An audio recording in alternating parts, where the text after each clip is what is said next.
new business agenda this evening, which is a motion for the approval of RFP 22-11A, design consultant for the multiplex. This is regarding a needs assessment. So is there a member of council willing to make this motion? Councillor Ross Robinson. Thank you, Worship. I move that the mayor and clerk be authorized to execute a contract with MJMA Architecture and Design and Teal Architects and Planners for Phase 1 of RFP 22-011A in the amount of $207,000.00 plus HST in accordance with the contents of management report number ENG-2022-25. Thank you. Seconded by Councillor King. On the question, I'd like to maybe ask from the chair to either the manager or director Rao, just to have a quick summary for the public, what is covered in this motion, and perhaps equally as much what is not covered under this motion. To your worship. So I guess it started last fall, or I guess it's been ongoing for a while. We secured a piece of property. We've been, this has been a, 5 or 7 year process to get to this point. Council budget funds for design, and we went out for an RFP to select a designer for this I guess facility. So we started with selecting a technical committee with our owner's engineers rep and myself, the manager, and the treasurer. We put an RFP out with that. We had I guess 10 people submit, so 2 were non-compliant. So we reviewed 8 of them. We got to, based on the RFP we sent out there, we selected the top 3 for interviews. We went through that, quite an extensive process, I'm going to tell you, to review all these submissions and complete the interviews. And from that, we did select a preferred proponent for, to start this stage 1, I guess, is where we're down to now. So given all that, and, it's, a lot of it's summarized in the management report, more detailed aspects of what was involved. But we got to this point that we have a contract signed for phase 1 of this architectural services, in which will be a review of what's going in the building. And so they have signed an agreement with. It's been vetted by our lawyers as well as our owner's engineer and staff. So we're recommending to proceed with this to keep this project on track and hopefully get some funding here in the near future, and get this thing shovels in the ground late next summer, early fall next year.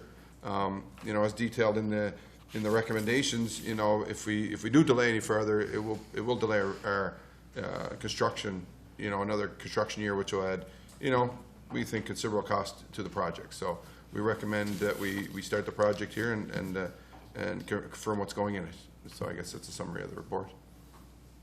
Great. Thank you.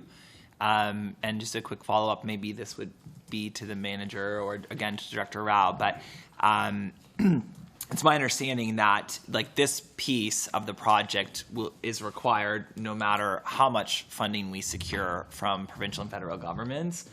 And so, we expect that while we do this work over the fall, we will get some indication of what funding levels will be at, but that this work is useful regardless of funding level. So then we know how much money we have, we reaffirm what the needs in the community are, and then we have both pieces of information to move forward.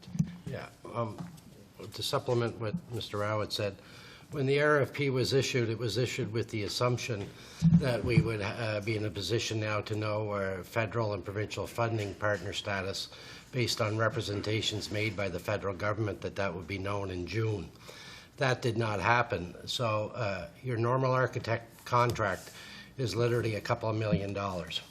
Because of this, because we've been now told to expect that information later this fall, we looked at the different phases of the architect contract, and the first one is very generic. It is to confirm the needs assessment that was done some years ago.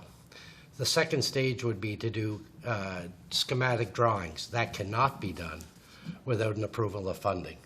So the first component worked out to about $207,000. The architecture firm was more than willing to sign a phase 1 only contract And the idea is we would get this done over the next 8 weeks. It would take us into the fall, and if funding comes through to the numbers council likes, we can move on it. The biggest factors driving the timing, as the engineer indicated, if we don't get something done on this soon, you're going to lose a full construction season, expected to increase the cost of the project $2 to $3 million. So there is some urgency to get this done this fall. We are still at the subject to the decisions of the other levels of government. But if we do this, we will have done everything the city can do without a funding agreement, and will be ready to go as soon as that funding agreement news comes in. Thank you very much for explaining that, Mr. Noel. Councillor King. Mike, thanks for that. The money that's coming in, if we find that we have the money, then why do we have to wait until early fall next year? Is it because of the design? The two levels of government, we're hoping to fund 2/3 of our expenses. Yes. Anything we do prior to getting a funding agreement, we will lose 2/3 of those dollars. So the idea is not to get into any more than what we're recommending, a $200,000 contract that you already budgeted for. Right. We would love to go further, but if you go ahead and spend more money, you're losing 2/3 of that potentially, and we don't see the benefit of taking that risk until there's a funding announcement. Okay, thank you. Deputy Mayor Quinn, did you? No, that pretty much sums me up, Your Worship. Thank you. Okay. Councillor Harris. Yeah, thank you, Your Worship. I would thank Director Rao and stuff for sending the letter to us, I guess, on Friday, kind of outlined that, if this did not go through this evening, we would lose a full year construction season, which, we've been hearing since last May, I guess, since we got elected. Like, the city's got to be serious about this multiplex. And I would think if anyone in New Brunswick doesn't think the city's serious about this multiplex, and either they don't read the paper, they don't listen to the news, or whatever, because this council and the council previous were very serious about this multiplex for this city. I mean, they put money, the city's put money into the land. We budgeted money this year to make sure we put a road into the land, and now we're trying to budget, contracting tonight for an architect to design something. We have no idea what we're going to get back from our two partners. And to the manager's point, if we don't get a funding partnership, then where do we go with the multiplex? And obviously we can't do it alone. And if anyone thinks we can do it alone, then obviously we go back on the word of council that, for raising tax or anything like that. So the council is serious, and I think we have to approve this evening to move forward. But for the people listening in Ottawa and Fredericton, then the citizens of the city of Miramichi deserve this, and they deserve it now. And whatever the holdup is, I'm not sure if it's politics or you read stuff online from different individuals. But it's time to move on this project, or give us an answer. It's like in the car business. If you're going to buy the car, tell me yes or no. If you're going to fund the multiplex, tell us yes or no. But I'll support this evening, but this will be the last phase that I'll be supporting for an empty lot until we get proper funding. Thank you, Councillor Harris. Councillor Summers. Thank you, Your Worship. Just to reiterate what you and the manager said there a moment ago, I guess my big concern with this all along the way is if we get the wrong answer from the levels of government regarding funding. As far as approving this evening, hypothetically, if we have to shift gears and adjust our plans, or however you want to phrase that, I know there's a lot of chatter in the community right now about the components of the multiplex and what's needed and what isn't. And of course, it's Miramichi, so there's lots of varying opinions on that, even though we've been working on it for quite some time. But I guess before we get to this ultimate vote, I believe you stated that even if, the funding we get isn't really what we were hoping for, we're still going to be moving forward with some sort of a new building, whatever ends up being in it at the end of the day, and that this component is needed to get to that. I'll still call it the multiplex. If it becomes the official multiplex that we've been working on for 10 years, I don't know. But whatever we're approving here tonight, Mr. Manager, will go towards that new building in some capacity. Is that correct? Yes, we believe it'll generate beneficial information for the city. It will essentially tell you and give you an update on what the community is looking for on indoor recreation facilities. The timing is actually good. You're about to receive a report on what the public wants for outdoor recreation facilities. So even if you don't build the multiplex to the size that everybody's envisioning, the information is well worth it to have when you're going to have to make decisions about where you're going to spend your money. Yep. Go ahead. Yeah, Sorry. yeah. I appreciate that, Mr. Manager, because again, I think, at the end of the day, I'm still dreaming big for this community. To Councillor Harris's point, I believe we ultimately deserve what we've been patiently waiting for quite some time, but I'm just trying to be proactive and think about possible curveballs and readjusting to the best of our ability if necessary. I certainly want to see something happen here sooner rather than later. Thanks. Yeah, and just to build on that too, like if we did need to effectively downsize the scale of our project because we find out that we will not secure the level of funding partnership that we are hoping for, and that indeed Miramichi does deserve, as has been the level that every other community in this province has gotten over the last 30 years, this would actually inform the decision to have to downsize the project. Because one example anecdotally, for example, is that we've had all this new gymnasium space coming online and new schools that have been built since the last needs assessment. So maybe we find out that that's not as much of a need as it was before, and that component could come out, just as an example, right? Or it just gives us an up-to-date assessment of what is still needed that we can then use to inform a decision of hopefully securing the funding we need, but if not, having to change scale or size of project in the most informed way possible. Thank you. Yeah. Councillor Duplessis. Thank you. Yeah, I think to echo everyone's, this needs to keep moving forward. This is the step. We got to take it. It's a little bit of a bitter pill to swallow, given this feels like the first time that we're redoing work. Now I think we're in a much better position, and certainly a different position to having to redo this work. And then, so I think the dynamics have changed. I've raised the point before that the needs assessment was, over 10 years old. Communities changed quite a bit. So I think it is necessary, but it does feel like a bit of a bitter pill to swallow. Because we're revisiting stuff for the second time, only because we've waited or had to wait for funding. And I think that's kind of a moment to kind of like, if we continue to wait, costs are going to continue to go up, our needs are going to continue, to evolve. So we need to start kind of getting real serious about this internally, having those conversations, and getting a sense of what we do, kind of what are we creating again. That being said, what is the breakdown of like community consultation, full-on assessment, and kind of reviewing a document, and what are we to expect in terms of a revised needs assessment? Do we know that, Director Rao? Yeah, to Councillor Duplessis. I guess it will not be a full-on public consultation. That will not be completed. That was not part of the scope. However, they'll meet with the user groups just to confirm that, it's minor hockey and those larger user groups and things like that, just to confirm what, if there's, new technologies, things like that have changed. It's, I guess they'll report back to council at the end of the phase, what they find. So we'll kind of go from there, and be, staff, a lot of input in it as well.